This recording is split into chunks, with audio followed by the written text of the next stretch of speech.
जय श्री राधे कृष्ण।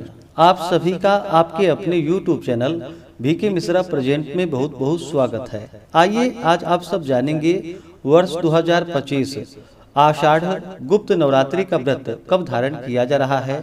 तो जानेंगे व्रत के शुभ मुहूर्त के बारे में, कलश स्थापन, घट स्थापन का शुभ मुहूर्त का समय कब से कब तक होगा, गुप्त नवरात्रि के व्रत में किन देवताओं की पूजा करनी चाहिए, क्या करना चाहिए। तो आइए जानते हैं इन सबों के बारे में। आप सभी भक्तों को गुप्त नवरात्रि की ढेर सारी शुभकामनाएं। आप सभी के जीवन में माता जगदम्बा की कृपा से आप सभी को सभी प्रकार के सुख तथा समृद्धि की प्राप्ति हो। वर्ष में 4 बार नवरात्रि का व्रत मनाया जाता है, 2 प्राकट्य नवरात्रि के रूप में और 2 गुप्त नवरात्रि के रूप में। चैत्र और आश्विन के शुक्ल पक्ष प्रतिपदा से लेकर के नवमी तक 9 दुर्गाओं का पूजन किया जाता है। वहीं पे आषाढ़ और माघ के महीने में शुक्ल पक्ष प्रतिपदा से लेकर के नवमी तक 10 महाविद्याओं की पूजा की जाती है। जो भी भक्त सच्ची श्रद्धा के साथ गुप्त नवरात्रि के दौरान 10 महाविद्याओं की पूजा करते हैं, उनके सभी प्रकार के मनोरथ की सिद्धि होती है। गुप्त नवरात्रि का जो कि तंत्र मंत्र और सिद्धि साधना के लिए विशेष महत्व माना गया है। इस समय तंत्र मंत्र की सिद्धि के लिए यह साधना जो कि शीघ्र फलदायी मानी गई है। 10 महाविद्याओं में जो कि माता काली, माता तारा, माता त्रिपुर सुंदरी, माता भुवनेश्वरी, माता छिन्नमस्ता, माता त्रिपुर भैरवी, माता धूमावती, माता बगलामुखी, माता मातंगी और कमला देवी की गुप्त नवरात्रि में इन 10 महाविद्याओं की विशेष प्रकार से पूजन किया जाता है। नवरात्रि में घट स्थापन जो कि प्रतिपदा तिथि में शुभ मुहूर्त के अनुसार करनी चाहिए। आषाढ़ मास शुक्ल पक्ष की प्रतिपदा तिथि प्रारंभ समय 25 जून 2025 दिन बुधवार शाम 4:03 और प्रतिपदा तिथि की जो समाप्ति है वह 26 जून 2025 दिन गुरुवार दोपहर 1:25 पे प्रतिपदा तिथि की समाप्ति है।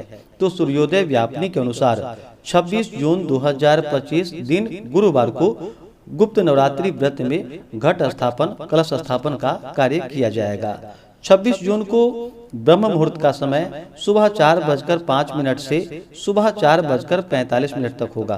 प्रातःकाल पूजा का शुभ मुहूर्त सुबह 4:25 से सुबह 5:25 तक होगा। सूर्योदय का समय सुबह 5:10, सूर्यास्त शाम 6:52 होगा। राहु काल का समय दोपहर 1:43 से दोपहर 3:26 तक होगा। राहु काल समय के दौरान कोई भी शुभ कार्य या नया कार्य नहीं करना चाहिए, इस बात का ध्यान रखें। शुभ चौघड़िया मुहूर्त के अनुसार पूजन का समय, कलश स्थापन का समय सुबह में जो कि शुभ चौघड़िया मुहूर्त सुबह 5:09 से सुबह 6:52 तक होगा।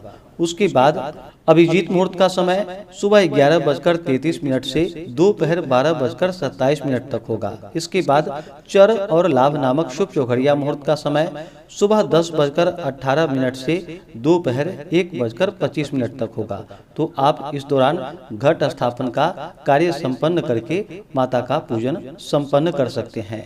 इसका समापन गुप्त नवरात्रि का जो कि 4 जुलाई 2025 को होगा।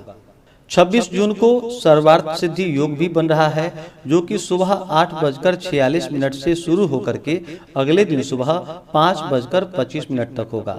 गुप्त नवरात्रि के दौरान 10 महाविद्याओं की पूरे विधि विधान के साथ गंध पुष्प धूप दीप आदि से पूजन करनी चाहिए। अनेक प्रकार के नैवेद्य आदि का भोग लगाना चाहिए। इस दौरान श्री दुर्गा सप्तशती का पाठ या श्रवण करना चाहिए। दुर्गा चालीसा तथा 10 महाविद्याओं की कथा का श्रवण करना चाहिए। देवी महात्म्य आदि का श्रवण करना चाहिए। इससे अनंत फलों की प्राप्ति होती है। माता 10 महाविद्याओं की कृपा से सभी प्रकार के मनोरथ की सिद्धि होती है। इस समय की गई साधना जन्म कुंडली के समस्त दोषों को दूर करने वाली तथा चारों पुरुषार्थ धर्म, अर्थ, काम और मोक्ष को देने वाली होती है। इसका सबसे महत्वपूर्ण समय मध्य रात्रि से सूर्योदय तक अधिक प्रभावशाली बतलाया गया है। गुप्त नवरात्रि के पहले दिन घट स्थापन के दिन ध्रुव योग का संयोग बन रहा है। इसके साथ ही सर्वार्थ सिद्धि योग का भी संयोग बन रहा है। इन योग में माँ दुर्गा की पूजा करने से साधक की हर मनोकामना पूरी होती है तथा साथ ही जीवन में सुखों का आगमन होता है, सभी प्रकार के मनोरथ की सिद्धि होती है। गुप्त नवरात्रि के दौरान व्रती को शुद्ध और सात्विकता का पालन करना चाहिए, ब्रह्मचर्य का पालन करना चाहिए। व्रत के दौरान किसी के ऊपर क्रोध नहीं करनी चाहिए, अपने मन में किसी के प्रति ईर्षा या द्वेष का भाव नहीं लाना चाहिए। इस दौरान माता के चरणों में अपना मन लगाना चाहिए। इससे 10 महाविद्या माता अपने भक्तों के सभी प्रकार के दुख और क्लेश को दूर कर देती हैं तथा सुख समृद्धि का आशीर्वाद प्रदान करती हैं। तो आशा करता हूँ कि यह जानकारी आपको अच्छा लगा हो। इसी प्रकार से ज्ञानवर्धक जानकारियाँ प्राप्त करते रहने के लिए, व्रत पूजा के बारे में जानने के लिए, कथा को सुनने के लिए चैनल पे अगर आप पहली बार आए हैं तो चैनल को लाल बटन दबा करके सब्सक्राइब करें, साथ में बेल आइकन घंटी को दबाएं ताकि आने वाली वीडियो का नोटिफिकेशन आपको समय से मिलता रहे। वीडियो को लाइक करें, शेयर करें। सुखी रहें और स्वस्थ रहें। जय श्री राधे कृष्ण। धन्यवाद।